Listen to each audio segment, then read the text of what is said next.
Halo, selamat malam. Selamat berjumpa lagi di meeting room Vicon sesi ke-9 Simolek.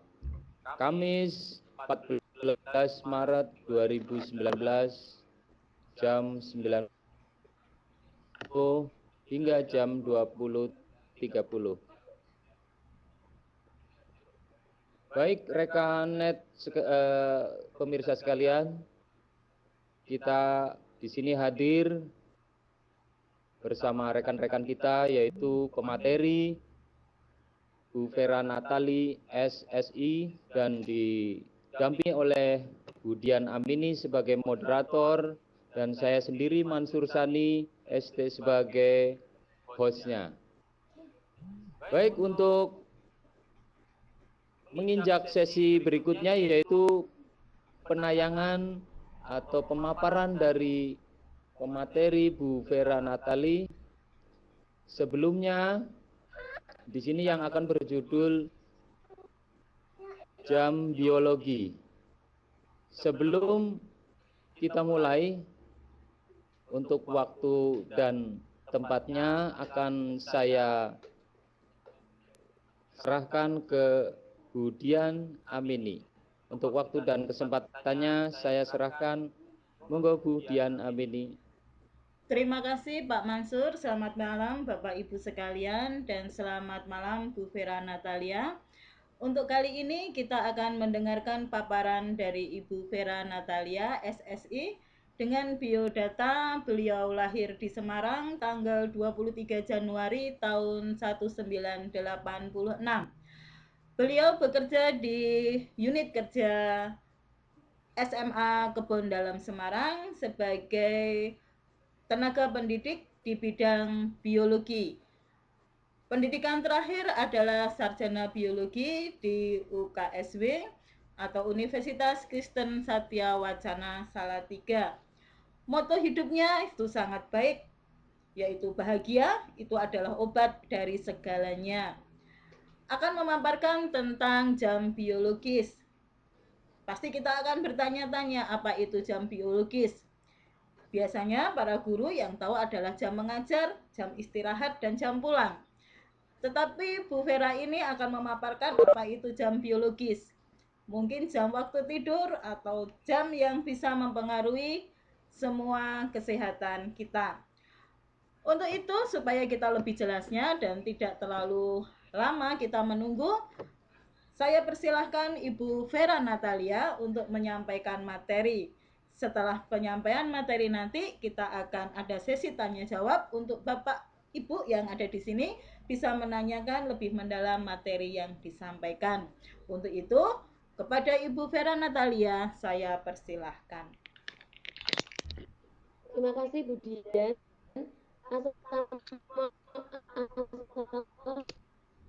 Assalamualaikum warahmatullahi wabarakatuh. Selamat malam Bapak Ibu. Terima kasih Bu Dian Amini selaku moderator. Kemudian juga saya mengucapkan terima kasih juga pada Pak Mansur Sani sebagai host pada malam ini. Terima kasih juga karena saya diberikan kesempatan untuk membagikan materi di Vicon sesi 9 ini. Sebelumnya saya akan memperkenalkan diri saya kembali. Nama saya adalah Vera Natalia. Kemudian saya lahir di Semarang tanggal 23 Januari 1986. Saya adalah guru biologi di SMA Kebondalan Semarang. Kemudian pendidikan saya yang terakhir adalah S1 biologi di UKSW. Moto hidup saya sebenarnya sangat sederhana, yaitu bahagia adalah obat dari segalanya. PT kali ini, malam ini, saya sudah pernah memaparkan juga di siswa pada kelas 11 dan kelas 12. Untuk lebih lanjutnya, saya akan memulai materi pada malam hari ini. Sebenarnya jam biologi itu banyak orang yang mungkin tidak menyadari jam biologi itu apa. Jam biologi itu adalah mekanisme pengaturan waktu internal dalam tubuh yang bekerja secara otomatis. Jadi setiap makhluk hidup yang ada di dunia ini pasti mempunyai jam biologis. Tetapi manusia tak luput juga juga manusia juga memiliki jam biologi, yaitu pengaturan waktu di dalam tubuh yang kerjanya itu secara otomatis dan tidak bisa digantikan oleh apapun. Tetapi manusia terkadang tidak menyadari bahwa dia itu memiliki jam biologi. Padahal jam biologi itu sendiri sudah diatur oleh Tuhan sebagai pencipta kita.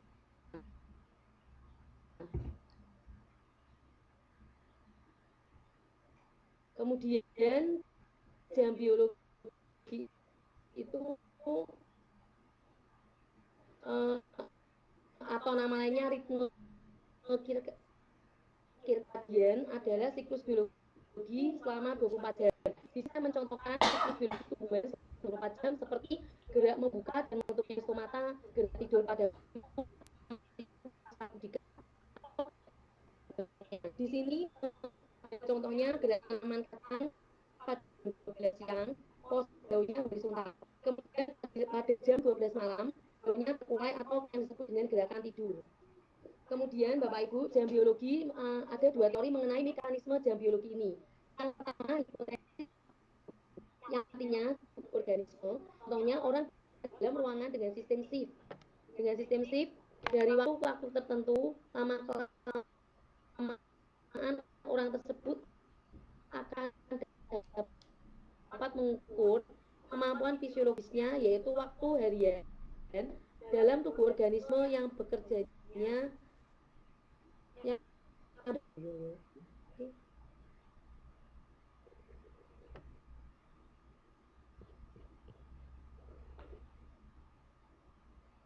Halo Bu Vera,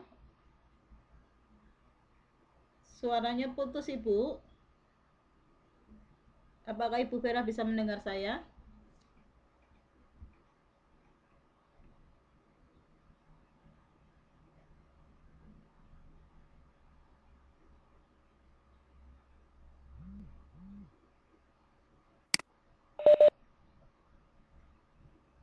Bu Vera?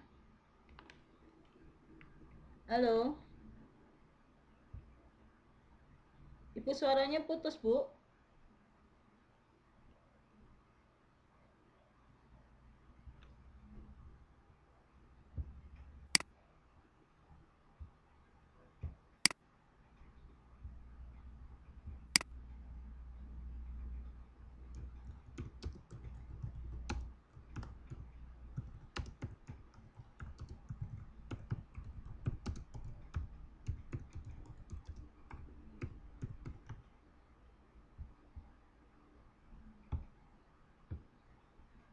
Halo Bu Vera?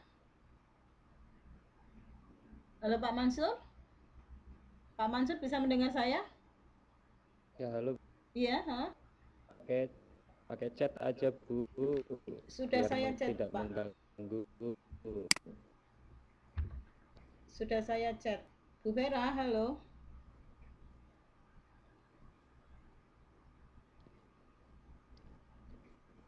Laptopnya kayaknya mengandal kendala ini.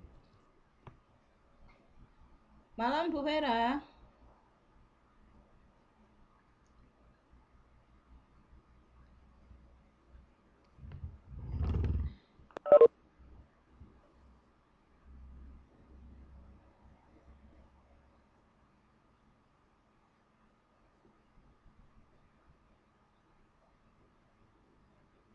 Halo, selamat malam.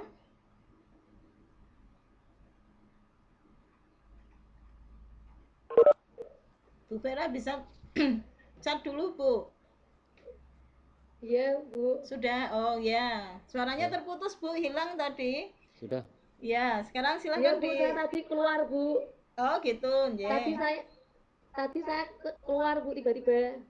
Oh, gitu. Ini gitu. gimana, mau diulang lagi atau gimana? Diulang lagi.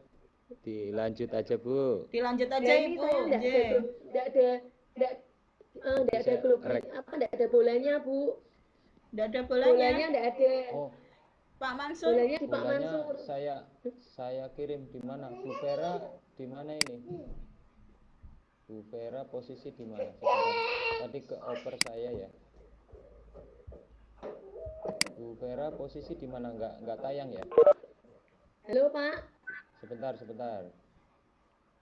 Bu Vera, itunya kok nggak nongol ya? Di atas apa di bawah ya? Diklik. Rekaman sementara saya pause dulu.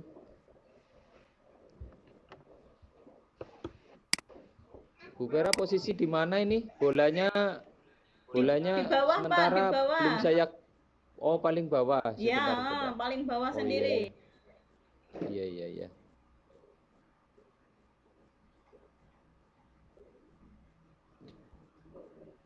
Monggo Bu Vera dilanjutkan.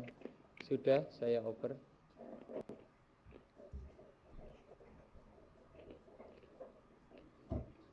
Bentar ya Pak.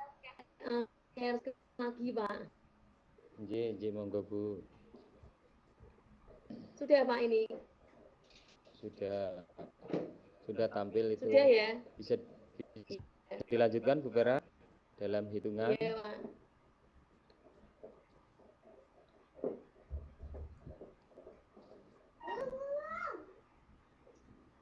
Monggo dilanjut ya, Bu. Pak. Silakan Bu. Iya. Dilanjut. Monggo Bu Dian dipandu. Ya, mari silakan Bu. Ya, saya dilanjutkan lagi, J. Iya, terima kasih Bu Dian. Saya lanjutkan kembali. Jadi jam biologi itu ada dua teori mengenai mekanisme jam biologi. Yang pertama, hipotesis waktu endogen. Artinya jam atau waktu harian yang telah terprogram oleh tubuh organisme dan dapat mengukur tanpa adanya petunjuk lingkungan. Di sini saya berikan contoh, misalnya orang bekerja dalam ruangan dengan sistem shift dari waktu ke waktu tertentu, lama-kelamaan orang tersebut akan dapat mengukur kemampuan fisiologisnya, yaitu waktu harian dalam tubuh organisme yang bekerja tanpa terpengaruh oleh lingkungan. Kemudian hipotesis waktu eksternal, artinya jam atau waktu harian dalam tubuh organisme yang bekerjanya diatur oleh tanda-tanda dari lingkungan sekitarnya. Di sini contohnya kelelawar atau nama latinnya Chiroptera akan terbang mencari mangsa pada saat hari menjelang gelap.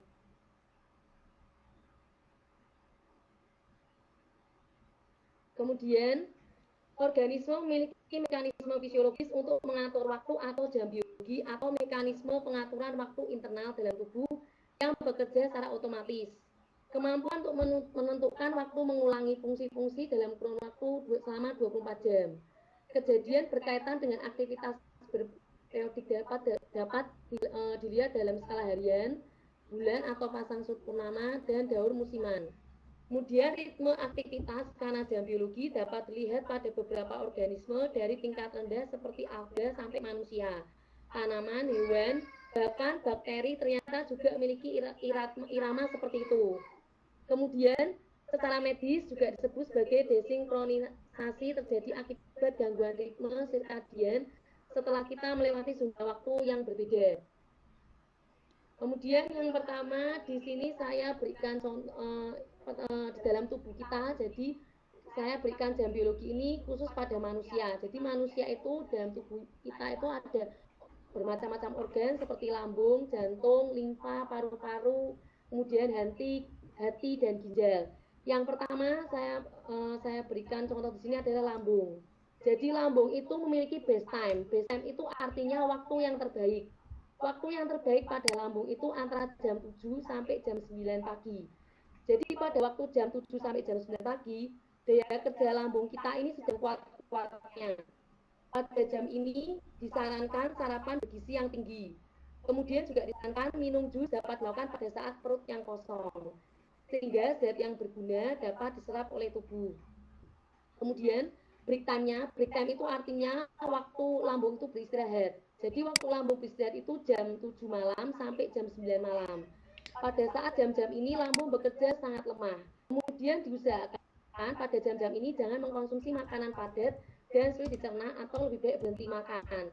Sehingga biasanya pada orang yang memiliki pewarisan atau gen yang dipengaruhi oleh keturunan, misalnya ada gen yang menyebabkan kita kegemukan, kalau kita pada jam 7 malam sampai jam 9 malam ini kita memaksakan diri untuk makan, maka akan mengakibatkan obesitas. Kemudian saya juga menemukan artikel di liputan6.com Jakarta yang mengatakan bahwa kerja dan sekolah di bawah jam 10 pagi menyebabkan stres. Di sini ada artikelnya yang saya akan bacakan. Jadi di liputan.com Jakarta, jadwal masuk bekerja biasanya di bawah jam 10 pagi. Sehingga sekali banyak orang dituntut untuk sibuk pada pagi hari. Nyatanya seorang profesor ternama dari Oxford justru mengklaim bahwa jadwal masuk kerja di bawah jam 10 dapat merusak kesehatan tubuh. Dr. Paul Kelly mengungkapkan bahwa jadwal kerja tersebut bisa mengganggu ritme circadian atau tadi yang dinamakan jam biologi pada tubuh kita. Ritme circadian ini adalah jam biologi tubuh kita yang dapat mengatur waktu tidur dan bangun, waktu makan sampai dengan aktivitas lainnya. Masyarakat saat ini sudah bisa mengalami tidur yang sering mengalami tidur yang kurang cukup, padahal masalah tersebut dapat membuat tubuh kita menderita. Kata Dr. Kelly yang dilansir dalam True Theory Sabtu 14 September tahun 2017. Kemudian Dr. Kelly menerapkan penelitiannya dengan mengganti waktu jam salah satu sekolah di Inggris dari jam setengah 9 diubah menjadi jam 10 untuk melihat adanya perubahan terhadap perilaku para siswa. Hasil dari penelitian ini menunjukkan perkembangannya positif. Kemudian di antara mulai jumlah kehadiran siswa yang baik, serta nilai ujiannya meningkat. Kemudian penelitian ini juga mengklaim tersebut layak diuji pada lingkungan kerja karena tujuan untuk melihat secara garis besar bahwa pergantian waktu ini apakah mengaruhi kinerja para pekerja. Banyak yang percaya bahwa perubahan kerja seperti ini memiliki dampak yang besar karena tidak sedikit pekerja yang mengalami lelah berlebihan karena terlalu banyak bekerja. Dengan pergantian mampu mengubah seseorang menjadi alami lebih produktif di dalam dunia kerja maupun di dalam dunia sekaligus mendapat waktu tidur yang seimbang sesuai dengan jam biologi yang seharusnya. Selain itu, Dr. Kelly juga mengungkapkan bahwa pola masuk kerja diperbarui kembali, maka faktor kesehatannya juga ikut berubah. Para pekerja tidak hanya lebih produktif, tetapi juga mereka akan lebih bahagia. Kemudian yang kedua adalah limfa. Limfa ini terletak di dalam rongga perut, besarnya sekepalan tangan, tidak berperan sebagai sistem pencernaan makanan, namun berfungsi dalam peredaran darah dan pertahanan tubuh. Fungsi limfa ini adalah sebagai tempat cadangan darah saat tubuh mengalami pendarahan yang sangat berat sehingga dapat menyuplai darah. Kemudian menghancurkan sel darah merah yang sudah tua, mengatur siklus zat besi yang merupakan komponen sel darah merah, sebagai tempat penyimpanan monosit, yaitu komponen sel darah putih yang penting untuk melawan kuman.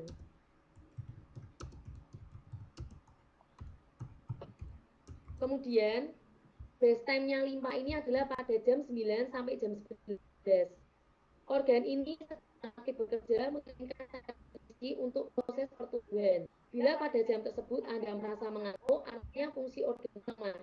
Sehingga pada jam ini kurangi konsumsi gula, lemak, protein. Kemudian berikannya waktu istirahatnya adalah pada pukul 9. Pada jam ini limfa dan kerja dalam kondisi lemah terjadi pembuangan racun tubuh dan regenerasi sel limfa. Pada jam ini, nutrisi yang didapat dari makan malam yang tersebar ke seluruh tubuh berkat kelenjar getah bening, sehingga bermanfaat mengembalikan energi tubuh yang terbuang selama seharian. Jika wajah Anda pucat, berarti Anda sedang mengalami gangguan pada limfa. Kemudian yang ketiga adalah jantung. Jantung kita memiliki waktu yang terbaik pada jam 11 sampai jam 1 siang. Pada jam-jam ini sebaiknya hindari panas, terutama olahraga fisik, sehingga pada jam ini, karena pada jam ini jantung sedang bekerja secara aktif. Namun jam ini Anda juga bisa melakukan aktivitas yang karena pada jam-jam ini dalam tubuh Anda sedang semangat-semangatnya. Kemudian break time itu waktu terlemahnya jantung adalah pada jam 11 malam sampai jam 1 malam. Jantung dalam kondisi lemah, waktunya istirahat untuk pemulihan energi tubuh kita. Jika kita terus-menerus beraktivitas pada jam 11 sampai jam 1 pagi atau bergadang, maka akan menyebabkan fungsi jantung kita menjadi lemah.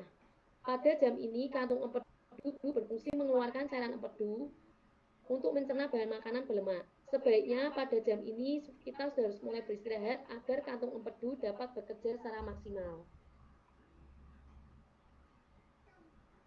Kemudian organ tubuh kita yang keempat adalah hati. Hati pada jam 1 sampai jam 3 sore, kondisi hati sedang bekerja secara lemah, sehingga kita diharuskan untuk beristirahat sejenak, terjadi proses regenerasi hati pada saat ini untuk hati. Pada jam 1 sampai jam 3 pagi, hati dalam kondisi aktif dan terjadi proses pembuangan racun. Hasil dari proses metabolisme ini saatnya sudah terjadi regenerasi sel atau pergantian sel. Di rentang waktu ini terjadi proses pembuangan racun atau limbah. Hasil metabolisme tubuh secara maksimal. Pada umumnya orang mengantuk pada jam-jam ini karena hati membutuhkan banyak darah untuk menjalankan fungsinya. Bila ada gangguan fungsi hati, akan tercermin pada kotoran tubuh yang dibuang atau dalam bentuk gangguan mata. Kemudian, organ tubuh yang selanjutnya adalah paru-paru. Paru-paru pada jam 3 sore sampai jam 5 sore, paru sedang lemah. Oleh karena itu, kita perlu istirahat atau tidur untuk mempermudah proses pembuangan racun dan bernafas teratur dapat mengembalikan energi pada paru-paru kita. Kemudian, pada jam setengah pagi sampai jam setengah 5, kondisi paru-paru sedang kuat, terjadi pembersihan racun atau paru-paru. Pada saat ini akan terjadi batuk, bersin, dan berkeringat. Umumnya pada jam ini aroma sulit terdeteksi atau tidak tercium.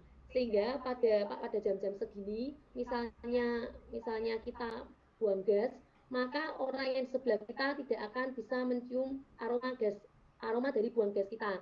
Karena pada saat ini paru-paru sedang lemah. Kemudian selanjutnya adalah ginjal. Pada jam 5 sampai jam 7 malam, ginjal dalam kondisi kuat. Sehingga pada saat ini terjadi proses pembentukan sumsum tulang dan sel otak kecerdasan. Sehingga pada jam 5 sore sampai jam 7 malam, sebaiknya disarankan untuk jam terbaik sebagai kita untuk belajar. Khususnya kalau pada pelajar, jam-jam ini adalah jam terbaik untuk belajar. Kemudian pada jam 5 pagi sampai jam 7 pagi, usus besar dalam kondisi kuat-kuatnya. Sehingga pada jam ini biasanya kita sering buang air besar. Karena kotoran atau racun dan enzim pencernaan yang sudah dilakukan metabolisme sepanjang malam tadi dikeluarkan lewat anus. Kemudian di sini saya juga memberikan ringkasan tentang hidup sehat menurut jam biologis. Jadi di sini ada jam biologis yang tadi sudah saya gambarkan dan organnya. Di sini kita bisa lihat pada jam 12 itu sampai jam 1, kemudian jam 3 itu koordinasi terbaik. Kemudian pada saat jam 12 malam sampai jam 6 itu sebaiknya kita tidur, sebaiknya aktivitas kita adalah tidur nyenyak. Karena pada jam segini hormon melatonin kita sedang aktif. Untuk mengaktifkan hormon melatonin, kita disarankan untuk matikan lampu agar dapat mematikan hormon melatonin bekerja, sehingga kita dapat tidur dengan nyenyak. Kemudian salah satu manfaat dan biologi adalah selain kita tidur yang cukup adalah olahraga. Olahraga bisa menjadi salah satu cara untuk menjaga keseimbangan kita di dalam tubuh. Tubuh manusia ini sebagai mesin hidup yang kompleks dan saling bersinergi. Jika salah satu bagian mengalami gangguan, akan menyebabkan gangguan fungsi dalam tubuh kita. Kemudian di balik istimewanya tubuh seorang manusia tetaplah memiliki irama kehidupan. Sehingga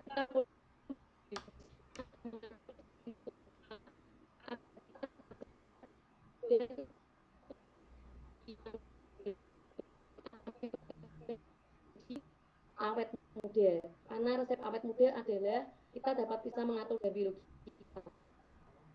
Berikut bisa saya paparkan. Sekian, semoga bermanfaat bagi kita semua. Terima kasih. Saya kembalikan kepada moderator Budian. Oke, terima kasih Ibu Vera atas penjelasannya yang sangat menarik bahwa kita sekarang sudah tahu jam-jam Halo, biologis yang terbaik untuk tubuh kita. Bagi bapak-bapak itu, awas hati-hati, tidak boleh begadang.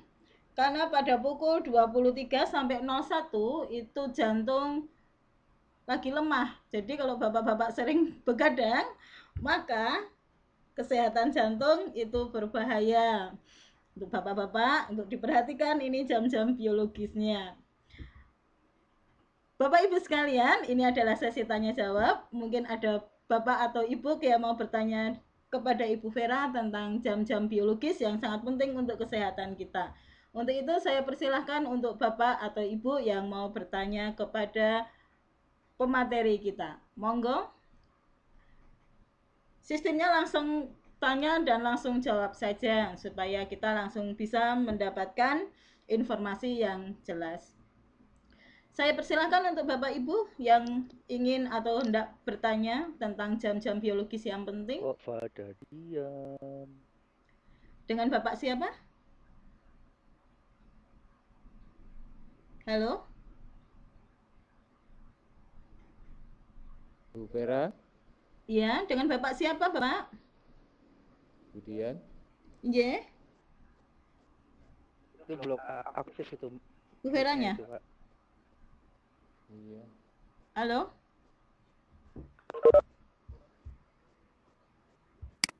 Halo, Budian. Iya. Halo. Iya, halo Bapak-bapak, Ibu. Sekarang adalah sesi tanya jawab. Mungkin ada yang bertanya tentang jam-jam biologis kita supaya kita bisa menjaga kesehatan kita. Mungkin ada Bapak atau Ibu yang bertanya. Untuk Bapak-bapak ini semakin jelas bahwa tidak boleh begadang.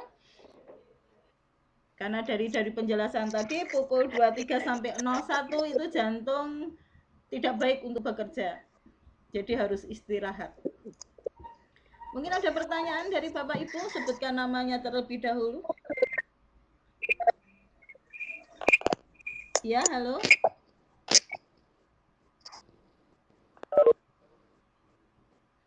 Halo. Tidak ada? Cukup jelas? Mungkin Bu Vera, halo Bu Vera. Iya, Iya. halo Budian. Mungkin dari penjelasan Ibu bisa menjelaskan Ibu, karena tadi kita menyimak atau saya menyimak bahwa otak itu sangat baik bekerja pada pukul 17.00 sampai 19.00 ya Ibu ya. Otak bekerja. Otak Pada itu jam 17. paling bagus dalam bekerja dalam waktu atau pukul 17.00 sampai 19.00. Kalau saya Iya, tidak Bu. salah menyimak. Dengan pola pendidikan kita kira-kira bagaimana Ibu ya? Mungkin Ibu bisa mengkritisi atau menjelaskan tentang itu untuk kami semua. Iya. Ya, terima kasih Budian. Jadi kita itu kan kalau zaman dulu itu jam 5 sampai jam 7, kalau anak-anak zaman dulu itu memang jam segitu itu adalah jam belajar dan mengerjakan PR biasanya. Tetapi untuk sekarang karena kesibukan anak-anak yang cukup padat, maka di jam 17 sampai jam 5 sampai jam 7 malam itu biasanya anak-anak itu masih disibukkan dengan kegiatan di sekolah. Nah, biasanya makanya anak-anak di zaman sekarang itu biasanya gampang lelah dan mudah stres, Budian. Oh, begitu. Begitu, Bu. Jadi makanya tadi kenapa saya paparkan juga kalau jam di bawah jam 10 pagi itu, misalnya anak-anak itu sekolah itu kan jam 7 pagi harus sampai di sekolah. Kemudian dengan rutinitas aktivitas yang begitu padat, kemudian ada yang sampai jam 7 malam baru tiba di rumah. Dari sudut pandang secara biologi itu bisa mengaktifkan yang namanya hormon stres. Jadi hormon stres itu aktif pada anak cepat atau mudah stres. Oh, begitu ya Bu ya. Itu yang saya tangkap dari ilmu. Oh ya, mungkin dengan penjelasan ini bisa mengkritisi untuk pendidikan, pengamat-pengamat pendidikan untuk coba untuk berkolaborasi dengan ahli biologi atau ahli kesehatan yang bisa membuat sistem pendidikan Indonesia itu berjalan dengan maksimal. Bapak Ibu ada pertanyaan, mungkin Bapak Ibu yang lain yang ingin bertanya tentang jam biologis? Kalau tidak ada, oke, terima kasih. Mungkin Bu Vera bisa memberi suatu garis merah atau kesimpulan dari penjelasan Ibu tentang pemaparan malam hari ini. Monggo Ibu Vera. Ini di chat tidak ada yang tanya ya Bu. Halo, Bu. Sudah cukup jelas Ibu, sudah cukup jelas. Oh iya, berarti sudah cukup ya. Ya, terima kasih Bu. Saya akan memberikan closing statement. Jadi penjelasan pemaparan pada malam hari mengenai jam biologi, saya berharap agar kita semua sebagai khususnya sebagai pendidik, kemudian kita juga sebagai makhluk ciptaan Tuhan, kita wajib menjaga tubuh kita secara apalagi Tuhan sudah menciptakan kita memiliki jam biologi, kita harus menjaga tubuh kita agar kita sehat dan diberi umur yang panjang. Terima kasih atas partisipasinya dan terima kasih atas perhatiannya. Saya ucapkan terima kasih dan selamat malam. Saya kembalikan ke moderator Budian. Terima kasih, kita beri aplaus yang meriah untuk pembicara kita. Oke, Bapak Ibu sekalian, untuk sesi yang ke-9 sudah selesai. Terima kasih atas pemaparannya dan waktu saya persilahkan Pak Mansur untuk menutup. Terima kasih dan selamat malam. Baik, terima kasih Bu Dian dan Bu Vera yang telah menyajikan